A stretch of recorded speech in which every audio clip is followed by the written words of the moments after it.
Introduisons-nous dans cette présence. Laissons-nous happer. Laissons-nous aspirer.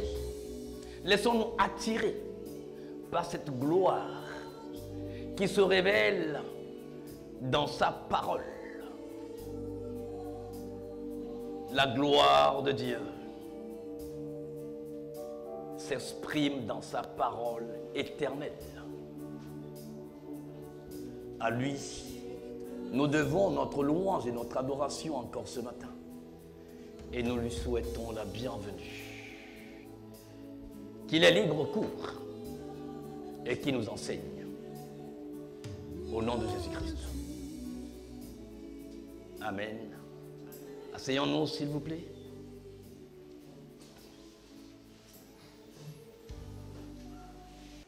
Le Seigneur l'a annoncé à travers l'apôtre Jean qui faisait office d'huissier, qui annonçait chaque apparition du juge suprême.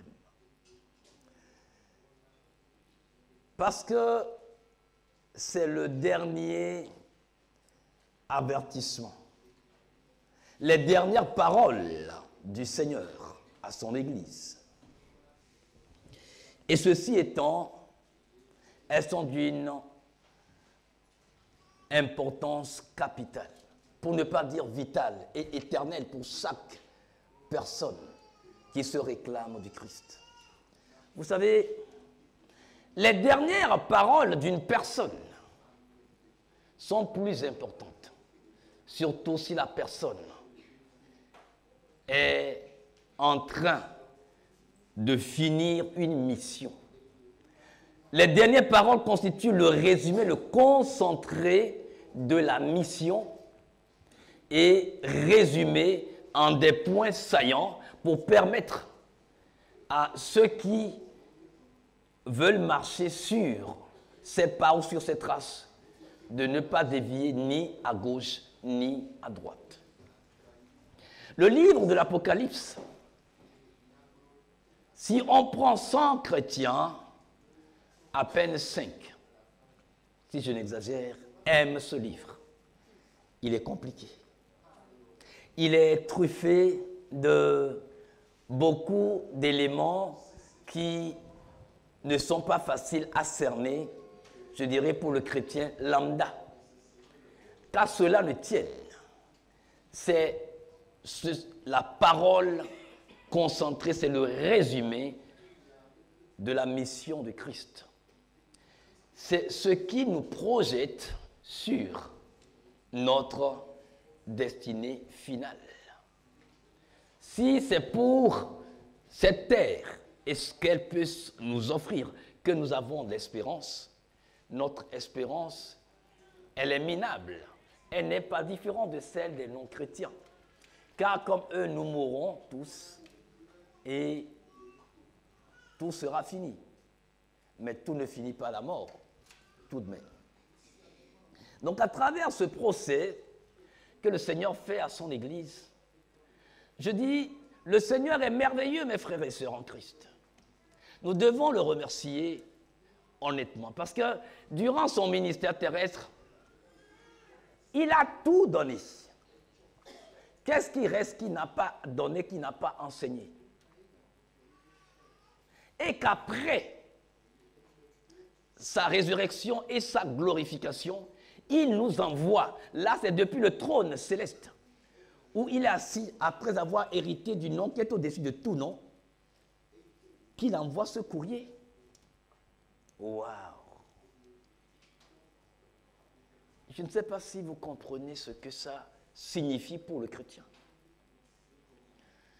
L'Apocalypse n'a pas été écrit du vivant du Christ. C'est après sa résurrection, après sa glorification. Et il nous parle de cette espérance qui nous attend.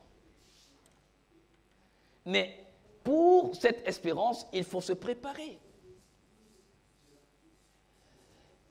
C'est vrai, ça fatigue les gens, le livre de l'Apocalypse. Quand il commence, premier chapitre, déjà les gens, ils ne comprennent pas grand-chose et puis Oui, mais excusez-moi.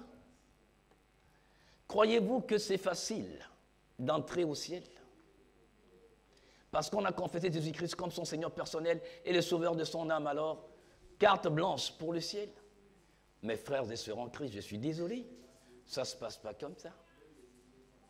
Vous savez combien de temps ça prend aux astronautes de s'entraîner avant d'aller dans la Lune? Et les sacrifices qui s'imposent?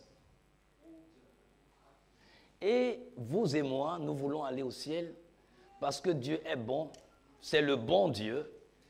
Donc, il peut mettre tout le monde dans le même panier à crabe. L'essentiel, c'est que la personne confesse son nom. C'est trop facile.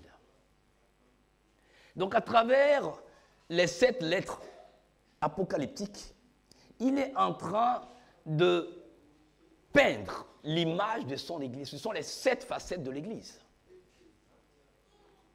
Les 7 facettes de l'Église. Et l'Église, c'est qui? L'Église, c'est toi. L'Église, c'est moi. Individuellement et corporativement. Et ce que le Seigneur dit dans les 7, ou ce qu'il reproche à chaque entité ecclésiastique dans ce courrier, dans cette lettre-là, si nous faisons une introspection, le Seigneur est en train de mettre le doigt sur des choses qui pourront nous empêcher d'hériter de cette gloire éternelle. Est-ce que ça nous interpelle?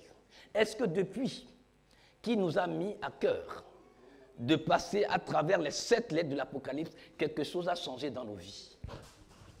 Est-ce que quelqu'un a été réveillé? Est-ce que nos motivations ont changé de fond en comble? Est-ce qu'il y a eu de l'amélioration dans notre marche avec le Seigneur? Je veux bien que nous allions tous au ciel, mais ce n'est pas un moulin.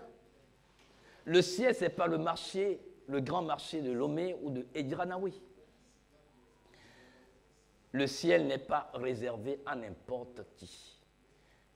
S'il faut payer un prix pour aller dans la Lune, s'il faut payer un prix pour prendre l'avion, c'est qu'il faut payer un prix pour aller au ciel. On n'atteint pas le ciel par un simple saut. Il y a des préalables. Et si le Seigneur nous interpelle, chacun doit lui dire merci. Ne vous fatiguez pas. Parce que j'ai une mission. Je nous interpelle. Et moi, je fais ma part. Si je fais cette part et que moi-même je n'y participe pas, je l'aurais voulu. Aujourd'hui, nous parlerons de la 6e lettre que le Seigneur a adressée à une église dont c'est la 6e séance de ce procès. Et je dis que ce procès, ce n'est pas pour condamner à jamais son église ou te condamner, mais ce procès te donne une idée de ce que sera le grand procès lorsqu'il reviendra chercher son église, lorsqu'il reviendra pour établir son règne. Il te donne une entrevue, il te donne un avant-goût de ce que serait le procès. Tu dois lui dire merci parce que au moins tu pourras te corriger. Je pourrais me corriger par rapport à certaines réalités. Ce n'est pas de la littérature chrétienne. C'est une invitation solennelle à revoir nos motivations. La 6e séance de l'Église de Philadelphie, dans Apocalypse 3. Nous allons lire du verset 7 au verset 13. Et allant de l'assemblée qui est à Philadelphie, écrit: Voici ce que dit le Saint, le véritable, celui qui a la clé de David, celui qui ouvre et nul ne fermera, qui ferme et nul n'ouvrira. Je connais tes œuvres.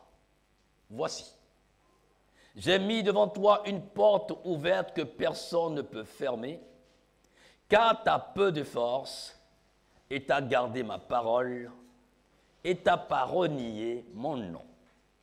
Voici, je donne de ceux de la synagogue de Satan qui se disent être juifs, et ils ne le sont pas, mais ils mentent. Voici, je les ferai venir et se prosterner devant tes pieds, et ils connaîtront que moi, je t'ai aimé.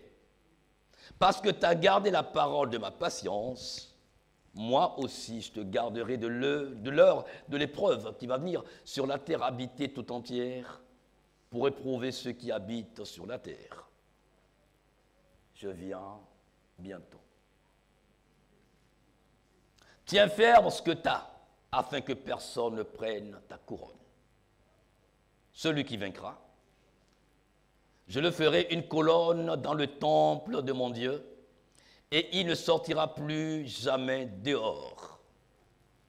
J'écrirai sur lui le nom de mon Dieu et le nom de la cité de mon Dieu, de la nouvelle Jérusalem qui descend du ciel d'auprès de mon Dieu, et mon nouveau nom. Que celui qui a des oreilles écoute ce que l'Esprit dit aux assemblées. Amen. Des 7 églises, Philadelphie est la seule à qui le Seigneur n'a pas fait de reproches. Philadelphie a reçu seulement des éloges, des encouragements, des félicitations. Ça veut dire que, quelle que soit la dureté de l'expression de notre foi dans un monde hostile, Dieu a des gens qui évoluent à contre-courant et qui sont prêts à payer le prix de la satisfaction du cœur de Dieu vis-à-vis de la foi que ces personnes expriment. Philadelphie est une décomposition du grec philos, qui signifie amour, et adelphos, qui signifie frère.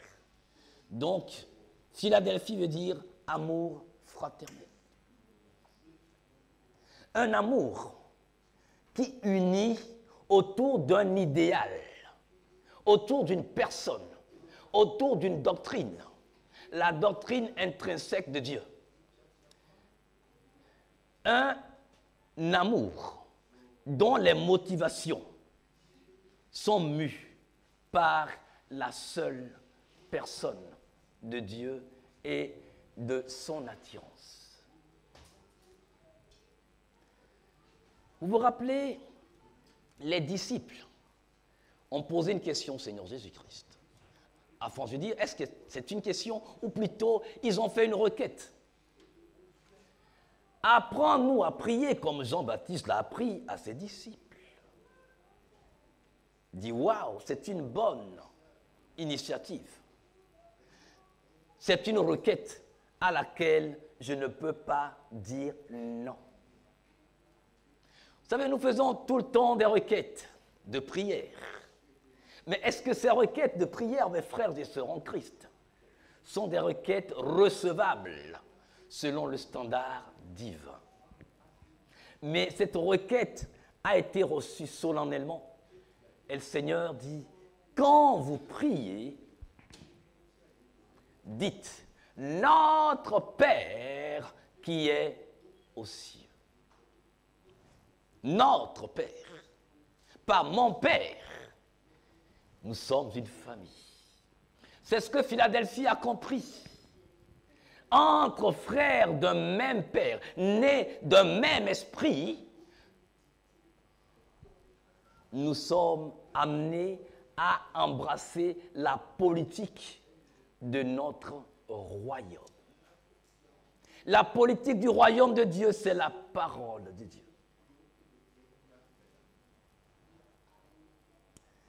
Quand nous allons dans Jean chapitre 1er et que nous lisons à partir du verset 1er,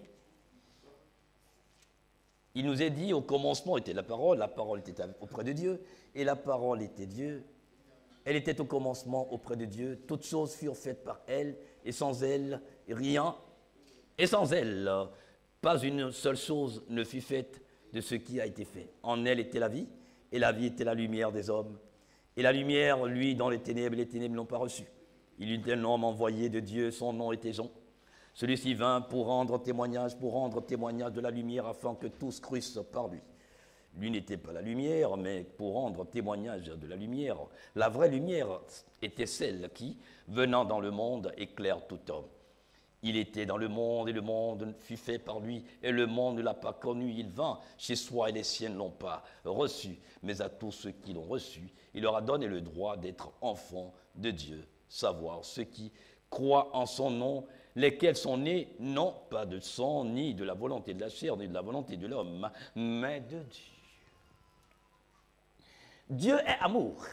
Quiconque est né de Dieu est un être d'amour.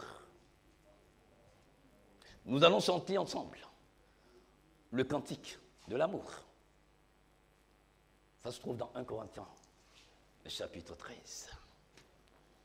Je vais nous le lire très rapidement, à moins que quelqu'un l'ait trouvé.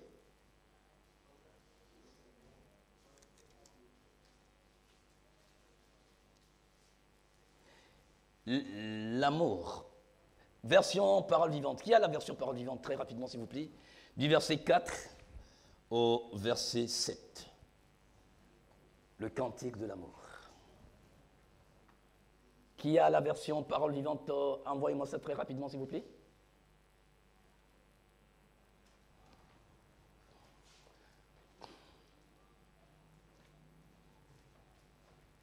Merci. 1 Corinthiens 13, le verset 7, 4 au verset 7. Celui qui aime est patient, il sait attendre, son cœur est largement ouvert aux autres. Il est serviable, plein de bonté et de bienveillance. Il cherche à être constructif et se plaît à faire du bien aux autres. L'amour vrai n'est pas possessif, ni ne cherche pas à accaparer. Il est libre de toute envie, il ne connaît pas de jalousie. Lorsqu'on aime, on ne cherche pas à se faire valoir. On n'agit pas de manière présomptueuse. Celui qui se rengorge, s'étale et s'enfle d'orgueil n'est pas inspiré par l'amour. Aimer, c'est aussi se conduire avec droiture et tact. L'amour prend des égards et évite de blesser ou de scandaliser. Il n'est pas dédaigneux. Celui qui aime ne saurait agir à la légèreté ou commettre des actes inconvénients. Aimer, c'est pas penser d'abord à soi, chercher son propre intérêt, insister sur ses droits. L'amour n'est pas irritable, il ne s'aigrit pas contre les autres, il n'est pas susceptible. Quand on aime, on ne médite pas le mal, on ne soupçonne pas chez les autres ce mal-là. Si on subit des torts, on en garde par rancune. Découvrir une injustice ou voir commettre le mal ne fait pas plaisir à celui qui aime. Il se place du côté de la vérité. Il se réjouit lorsque cette vérité triomphe. L'amour couvre tout, il souffre, il endure, il pardonne. Il sait passer par-dessus les faux d'autrui. Aimer, c'est faire confiance à l'autre et attendre le meilleur de lui. C'est espérer sans faiblir, sans jamais pardonner. C'est savoir tout porter, tout supporter. Nous sommes des êtres d'amour. Mon frère, tu es un être d'amour. Tu n'es pas un être de rancœur. Tu n'es pas un être de jalousie. Tu n'es pas un être d'envie. Tu n'es pas un être de colère qui détruit. Tu n'es pas un être sans patience. Tu es un être de la nature christique. C'est ce que Philadelphie a compris. L'amour fraternel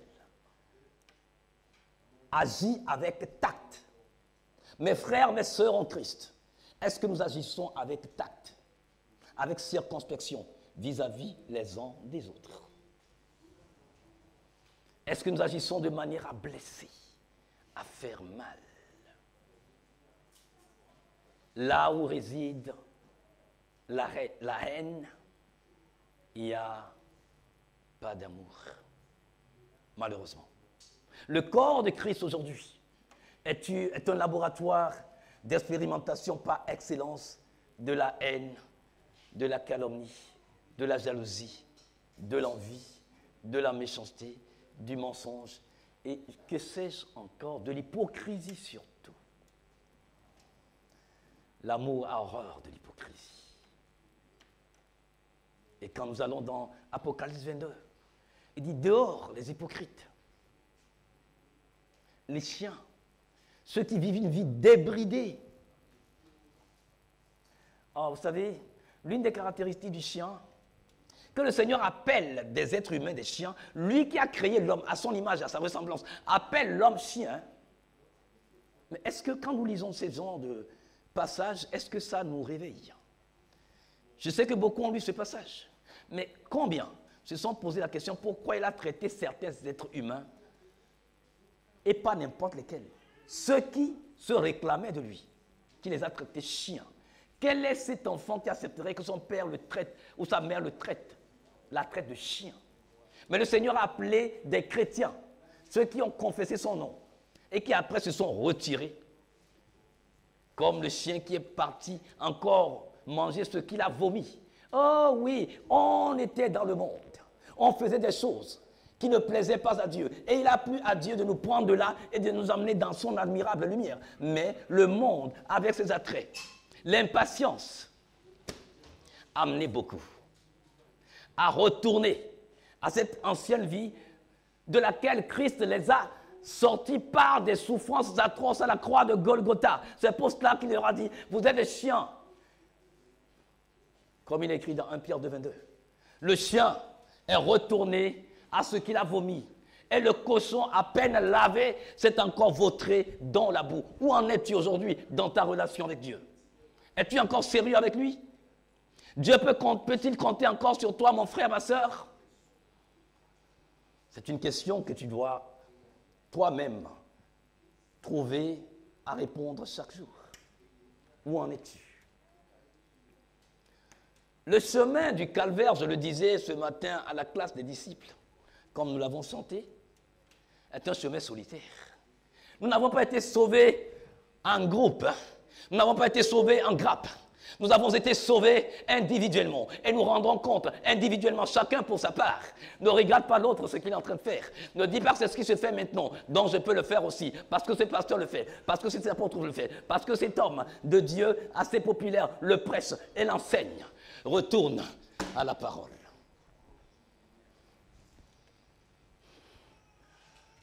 Le Seigneur se présente. Et sa présentation, quand nous l'avons lu, je ne sais pas si vous avez prêté attention, il a pris juste 3 adjectifs assez puissants pour se définir. Il dit, je suis le saint, je suis le véritable, je suis celui qui détient la clé de David. Ça dit tout. Il est saint. Et il m'appelle à la vie de sainteté. S'il est saint, ça veut dire qu'il est sans reproche.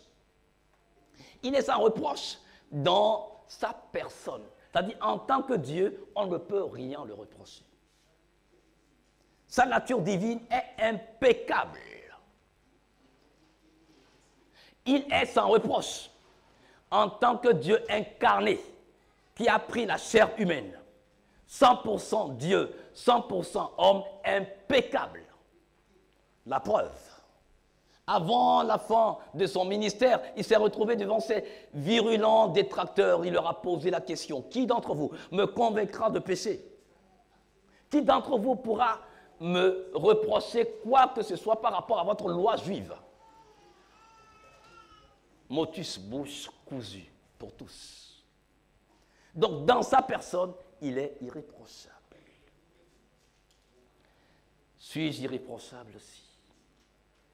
Dans ma personne, en tant que créature de Dieu, en tant que fils et fille de Dieu.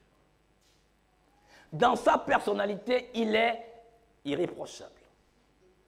C'est-à-dire, quand je parle de la personnalité, je parle de l'expression de ses traits caractériels.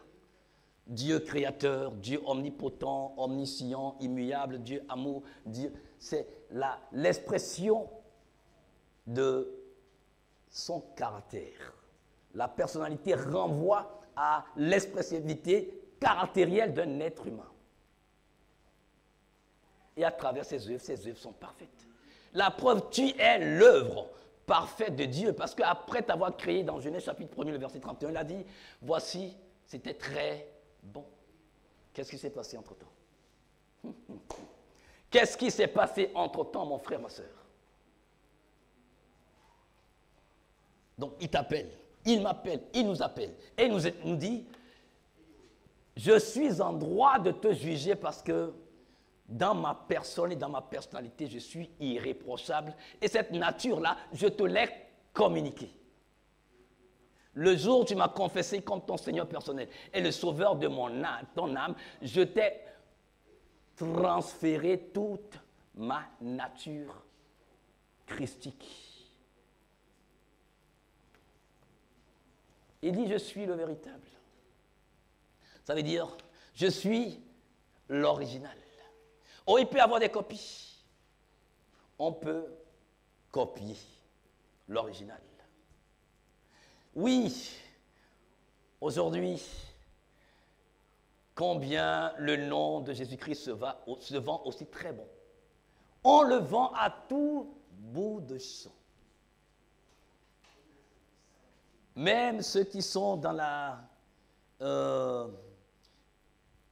l'herboristerie et tout ça. Oui, non, mais ce produit-là, il bosse bien. Et ce sont, la plupart du temps, ces produits qu'ils vendent. Ces vendeurs ambulants de la pharmacopée, leurs produits, ce sont des panacées. C'est-à-dire des produits qui traitent toutes les maladies. Et ils vous disent, bon, tu as traité ça, tu as traité ça. Utilise-le. Tu ne seras pas déçu. Tu seras soulagé au nom de Jésus-Christ. Il finit toujours par, oui, le nom de Jésus-Christ se vend. Bien. Oui. Heureusement que les trafiquants de drogue aussi ne finiront pas un jour à vendre la drogue au nom de Jésus-Christ. Vous voyez le monde dans lequel nous sommes. Mais il dit, quand vous promenez votre regard, quand vous examinez, je suis l'original, je suis le pur, je suis le véritable. Il y a des copies, mais je suis l'authentique. Je suis l'authentique. Est-ce que tu recherches, est-ce que nous recherchons l'authenticité de la parole de Dieu dans notre vie de tous les jours? Quand nous lisons, qu'est-ce que nous voulons lire? Qu'est-ce que nous voulons comprendre? Nous déformons même la nature des propos du Seigneur dans sa parole pour satisfaire nos besoins. Attention mes frères. Il dit, je suis celui qui est approuvé de Dieu. Pourquoi Dieu n'avait-il pas envoyé un ange? Il y avait les séraphins. Oh, bien que Lucifer ait été déçu, il y avait quand même des anges d'une hauteur assez élevée en dignité que Dieu pouvait envoyer. Mais aucun d'eux n'a été trouvé, excusez-moi, digne. C'est le Seigneur Jésus-Christ seul. Donc, il est en droit de me juger. Parce que 100% Dieu et 100% homme. Nous avons parlé de sa nature divine qui s'est comprimée dans la temporalité, dans le temps, pour pouvoir accomplir la volonté de Dieu. Donc, il peut te juger. C'est le seul. Il dit, je suis celui qui a la clé de David.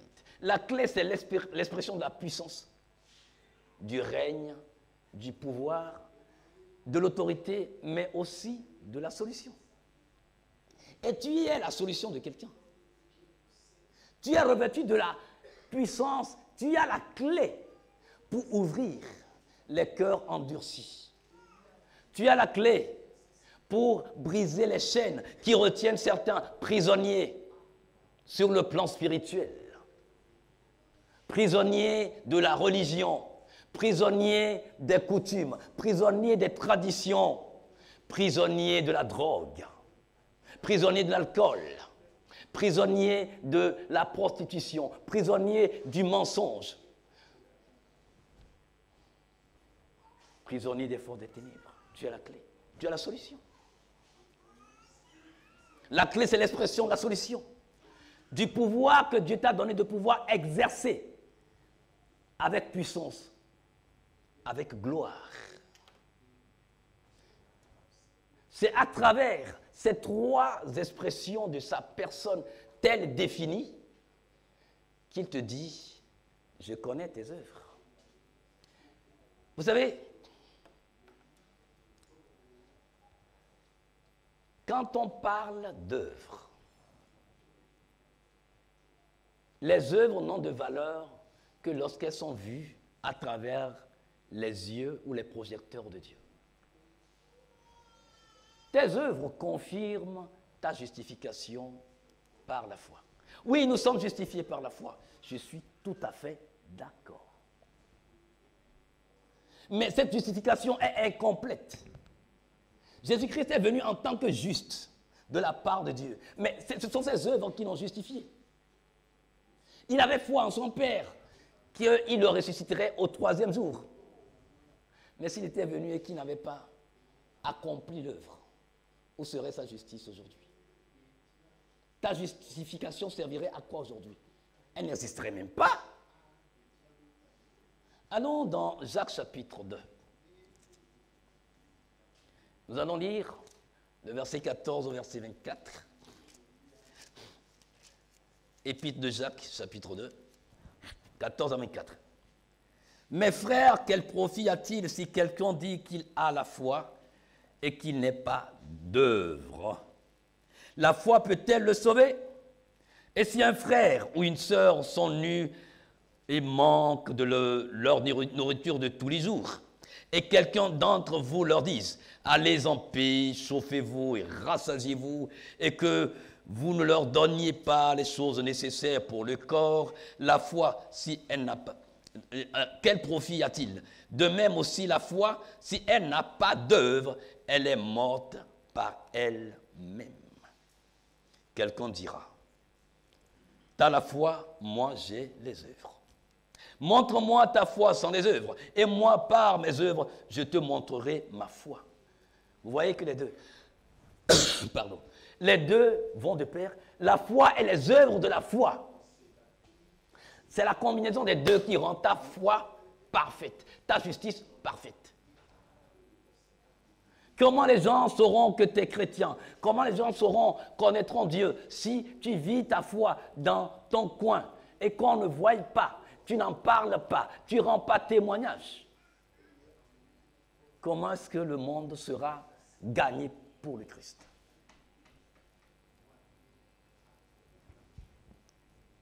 Nous continuons. Nous sommes au verset 18. Tu crois que Dieu est un. Tu fais bien. Les démons aussi croient et ils frissonnent.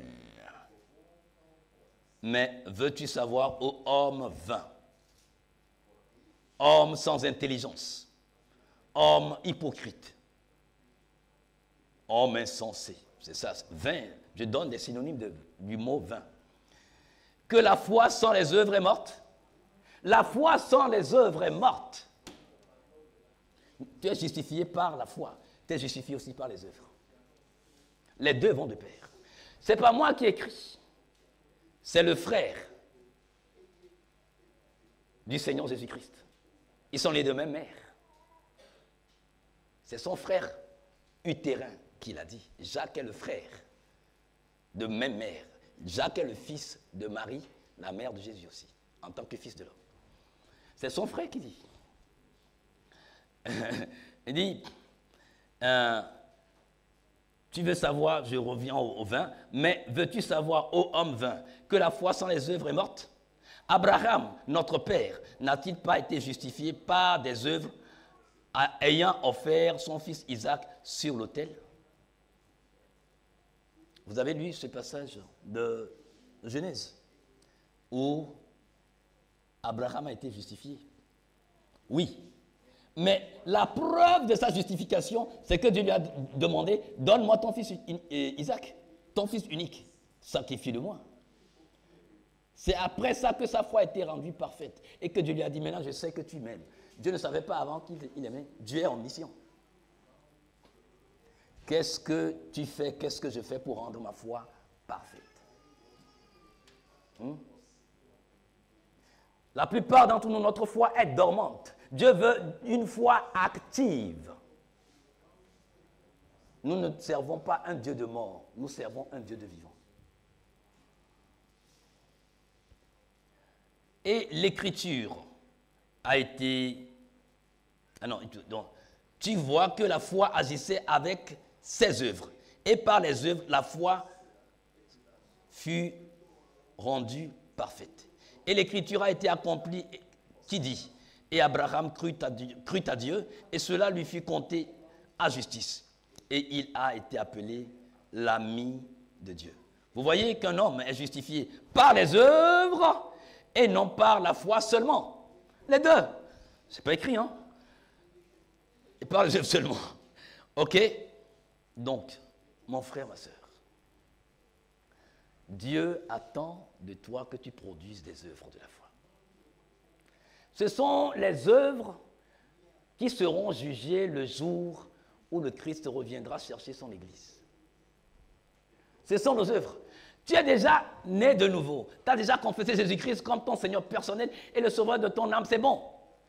Maintenant, qu'est-ce que tu as fait avec ce statut de chrétien, de disciple de Christ? C'est ça. C'est sur ça qu'on va te juger.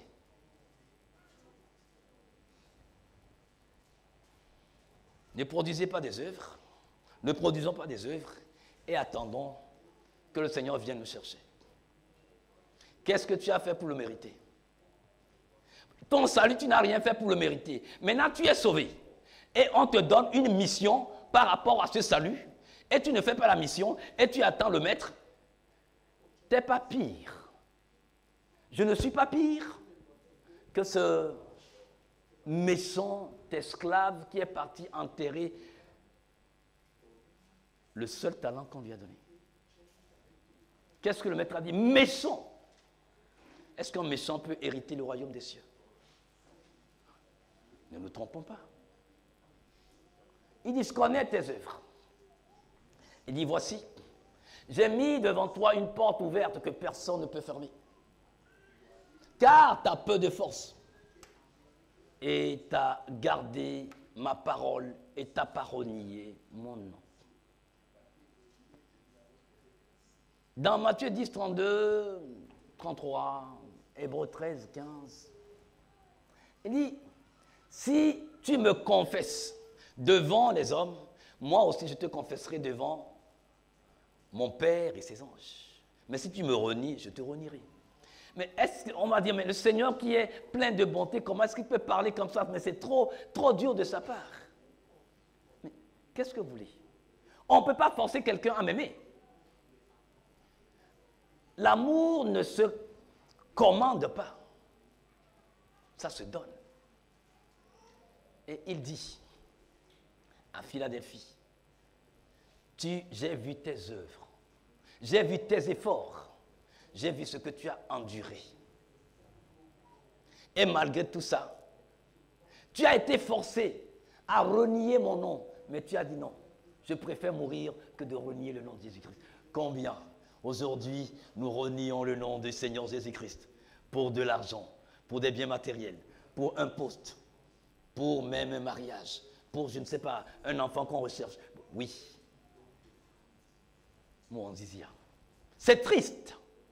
Et c'est dans cette logique que l'Église de Jésus-Christ évolue aujourd'hui. Mais il dit non. Faites comme Philadelphie. Faites comme Philadelphie. Combien tu as été tenté de déconner, même sexuellement. Parce que ça ne va pas dans ton foyer. Mais tu ne l'as pas fait. On t'a écrasé. Ta personnalité n'est plus connue. Elle n'est pas respectée. Et pourtant, on s'est moqué de ton Jésus, là. Et pourtant, tu t'es accroché. Tes œuvres. Est-ce que tu arrives à défendre ton statut de chrétien? Ton statut de chrétien, est-ce que tu arrives à le défendre? Non, c'est beau quand nous venons ici. Alléluia. Oui, alléluia. Gloire à Dieu. Mais quand on sort d'ici, ce nom que j'ai chanté, cet alléluia que j'ai chanté pour le Christ, est-ce que je peux le défendre en dehors d'ici? C'est cela. Ça fait partie des œuvres. Combien de fois je chante ce nom? Combien de fois j'exalte ce nom? Combien de fois on m'entend à la maison chanter la gloire de ce nom que je dis être le nom au-dessus de tout nom qui m'a sauvé? Quelqu'un me dira, mais non, moi je chante intérieurement. Je prie intérieurement. Mais ceux qui sont autour de toi, comment est-ce qu'ils s'entendront parler de ce Jésus? Hein? Tu es père de famille, tu es mère de famille. On ne t'entend jamais chanter à la gloire de Dieu. On ne t'entend jamais prier. Hey, mes frères, mes sœurs en Christ, vous croyez que c'est une plaisanterie?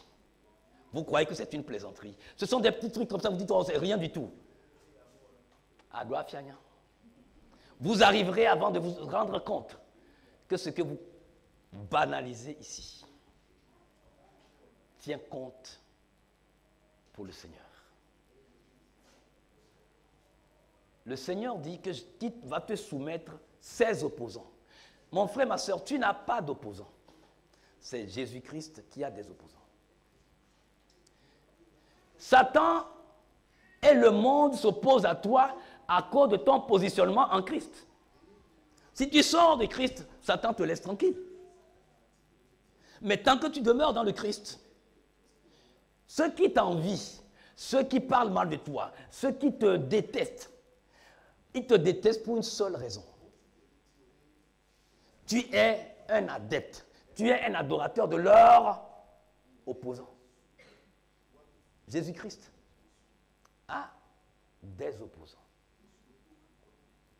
Pourquoi est-ce qu'on a persécuté les disciples de Jésus-Christ? Mais avant que Jésus-Christ les appelle, c'était des hommes libres. Ils étaient des juifs comme tout le monde. Ils faisaient leurs activités. À partir du moment où ils ont dit, nous allons suivre Jésus-Christ, c'est ça. Leur seule faute qu'ils ont commise, c'est d'avoir confessé Jésus-Christ comme leur Seigneur personnel et le sauveur de leur âme et de suivre Jésus-Christ. Tu ne peux pas te dire disciple de Jésus-Christ et ne pas accepter de payer le prix de ton engagement.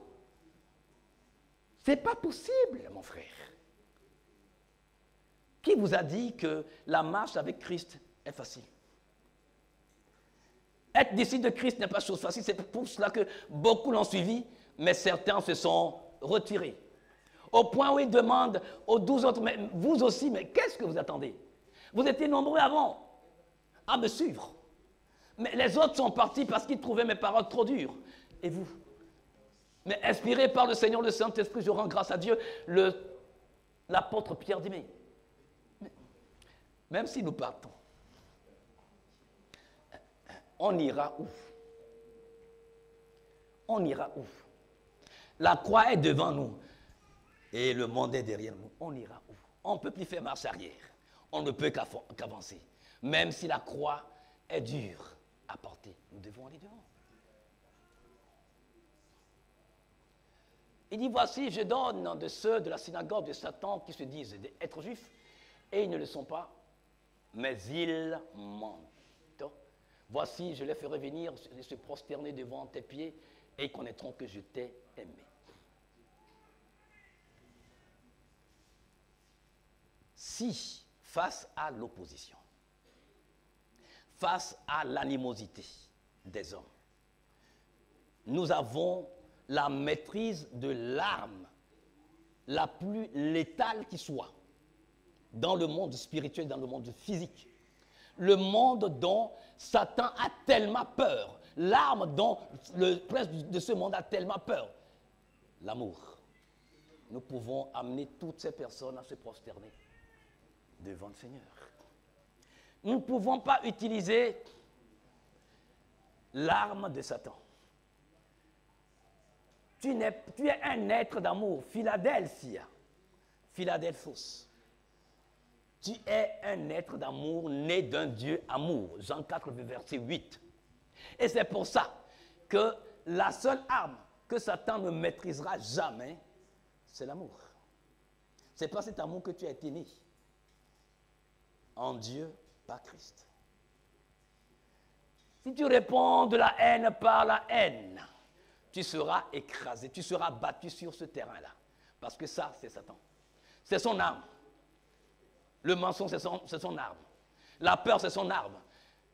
Je veux que tu comprennes que ceux qui sont aujourd'hui les ennemis de Dieu ne pourront être gagnés à l'évangile de Dieu que lorsque l'Église comprend que cette doctrine satanique de retour à l'envoyeur, de prière dangereusement dangereuse par les sorciers spirituels qui ont pris le nom d'apôtres, de prophètes, de pasteurs, d'enseignants. Lorsque on ne comprend pas que toutes ces personnes, oui, ils nous disent que c'est notre droit de réponse. Mais face à cette animosité, quelle a été l'attitude de mon maître? Il dit que le disciple n'est pas plus grand que son maître et que tout disciple accompli sera comme son maître. Mon maître a répondu à cette haine par l'amour. Si je suis vraiment en lui, aucun malheur ne m'arrivera, aucun flot ne peut s'approcher de ma demeure. Ça, je suis sûr. Donc, je reste ici. Même si les circonstances de la vie me font peur pour me faire sortir, je refuse, je reste ici, en lui. Demeurons en lui et que sa parole demeure en nous. Alors nous serons des hommes qui pourront attirer le monde vers lui. Nous ne pouvons pas gagner le monde par la violence. Cette doctrine de Agmane Inagbanto, je ne veux pas vous entendre prier ces prières de sorcellerie qu'ils appellent sorcellerie. Eux-mêmes l'appellent sorcellerie charismatique. Excusez-moi, est-ce que la sainteté de Dieu et la sorcellerie peuvent cohabiter dans... Mais je ne comprends pas, je ne comprends plus ce que les gens racontent. Ils appellent ça, ces pasteurs et tout, appellent ça la sorcellerie charismatique. Sorcellerie charismatique et en même temps Jésus-Christ aussi dedans, dans la même doctrine. Il y a quelques monde pourquoi les mains. Qu'est-ce qu'on raconte? Qu'est-ce qu'on raconte? Arrêtez ces gens de prière. Mes frères et sœurs, arrêtez ces gens de prière. Une troisième fois, mes sœurs et frères en Christ, arrêtez ces prières dites dangereuses. Oh, dites-moi, David l'a fait. David n'avait pas la révélation que toi tu as aujourd'hui. David n'avait pas la pleine révélation. Toi, aujourd'hui, en Christ, tu as la pleine révélation. Au temps de David, on n'avait pas écrit le Nouveau Testament. Au temps de David, Jésus-Christ n'était pas encore incarné en tant que fils de l'homme. Tu as la pleine révélation, mon frère. Tu as la pleine révélation, ma soeur. Et tu me dis, oui, David a fait. Ça est, pourtant, Dieu l'a appelé l'homme selon mon cœur. Fais ça alors. Continue. Je t'assure, les gens ne vont même pas mourir. Oui, ces gens ne mourront pas. Mais on va te le compter. Aujourd'hui, je te l'ai dit. Va faire. Aujourd'hui, je te l'ai dit. Continue ces prières. Et le jour-là viendra. Et tu diras, ah, Ézéchiel racontait cette histoire, je disais qu'il racontait des bêtises et des foutaises. Mais c'est déjà trop tard. Adoua Fiayan. Il continue, dit, je suis ton bouclier et ta plus grande récompense.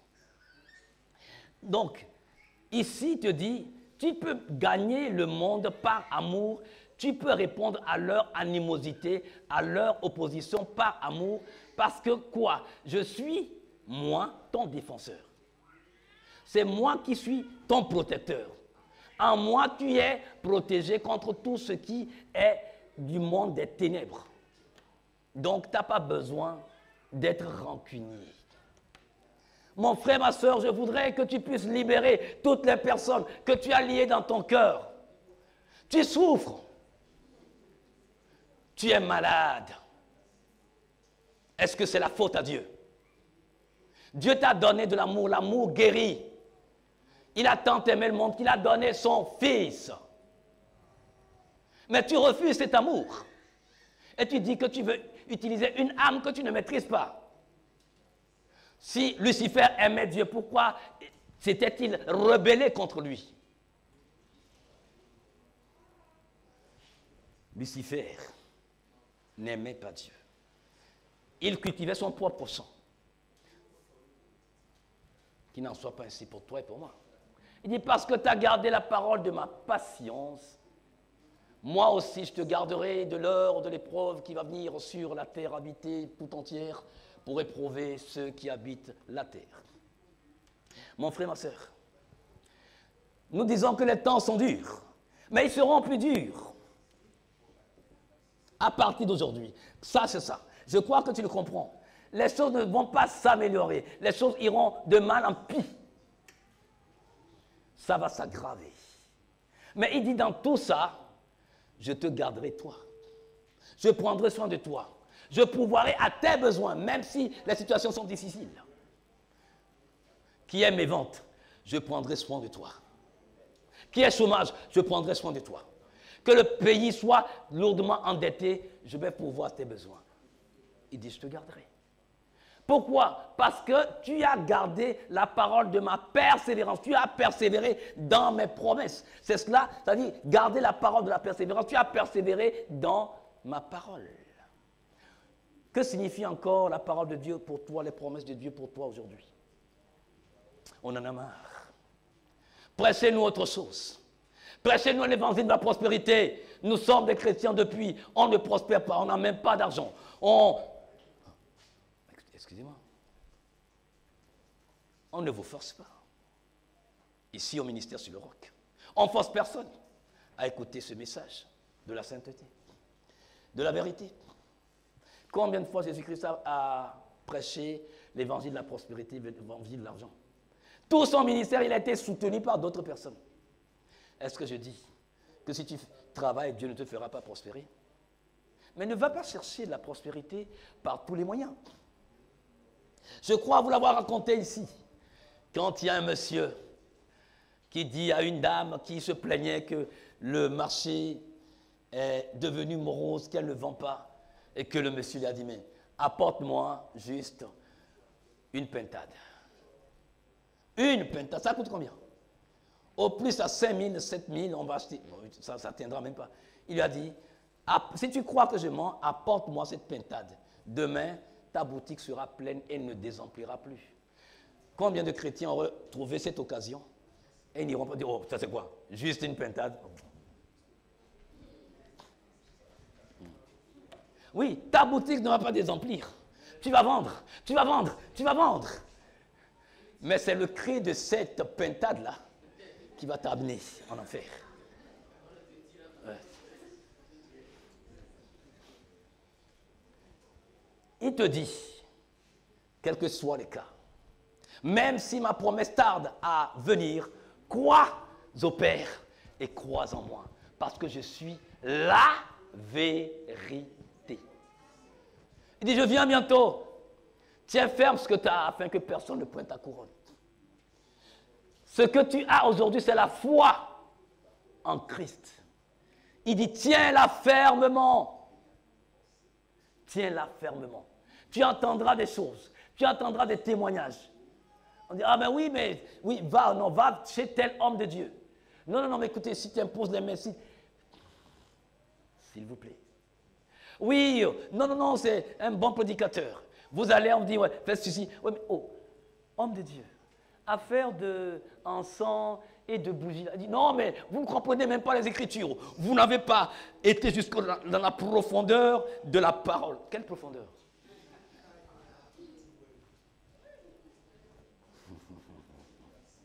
Celui qui vaincra, je ferai de lui une colonne dans le temple de mon Dieu. Et il sortira plus jamais dehors. Et j'écrirai sur lui le nom de mon Dieu, le nom de la cité de mon Dieu, de la Nouvelle Jérusalem, qui descend du ciel auprès de mon Dieu et mon nom nouveau. Vous avez les hommes érigent des statues. Ils érigent des stèles. Et sur ces stèles, on grave. Tes œuvres, je vais t'ériger comme une stèle, comme un monument. Et je vais graver tes œuvres dans ce monument, afin qu'éternellement, on puisse le lire, que je puisse le lire, que les habitants des cieux puissent le lire. Je fais de toi une colonne dans mon temple.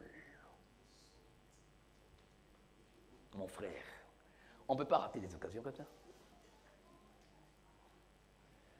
Nous allons faire une série de requêtes, vous pouvez le noter. Premièrement, la première requête, remplis-moi de l'amour véritable et verse en moi ta nature pure et unique. Deuxième requête, rends-moi plus sensible à la conduite du Saint-Esprit, et ceci en tout temps. Troisième requête, apprends-moi à travailler seul et en équipe avec plus d'efficacité. Nous sommes une famille. En tant que famille, mon frère, ma soeur, en Christ, tu ne peux pas évoluer en solo, en solitaire. Mon est possible. Ton don est pour moi. Mon don est pour toi et pour les autres. Réponds à mes besoins réels, même si je ne les ressens pas justement. Oui, nous avons des désirs. Dieu a des besoins à satisfaire dans nos vies. Alors demande à Dieu de répondre à tes besoins, même si tu ne ressens pas vraiment ces besoins. Mais lui qui est omniscient et qui connaît tes besoins réels, qu'il y réponde. Et enfin, par moi, pourvoir aux besoins de ceux vers qui tu m'envoies ou tu m'enverras. Voilà en résumé ce à quoi Dieu nous appelle. C'est ce qui a fait que l'église de Philadelphie a reçu des éloges, des félicitations, des encouragements. C'est la seule église qui n'a pas reçu de reproches. Est-ce que je peux être Philadelphie? Oui, je peux être Philadelphie. Tu peux être Philadelphie. Nous pouvons être Philadelphie. Si cet amour fraternel dicte dorénavant nos intentions, dicte nos motivations. Qu'est-ce qui me motive à faire quoi? Amour fraternel. Je dois vivre cet amour fraternel d'abord dans ma vie de couple. Si je considère mon épouse comme étant une sœur en Christ, qui a la même valeur aux yeux de Dieu, je ne peux pas la brimer. Je ne peux pas la tromper. Je ne peux pas lui manquer du respect. Je ne peux pas l'écraser. Je ne peux pas l'empêcher de s'exprimer. Si je considère qu'elle est ma sœur en Christ. Et c'est ce qu'elle est. Elle est ma sœur en Christ avant d'être mon épouse.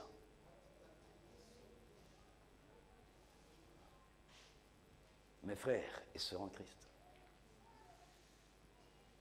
que celui qui a des oreilles pour entendre, entende. Mais plus qu'entendre, pour obéir, obéissent. Demeurez bénis. Dans le nom du Seigneur Jésus-Christ. Amen.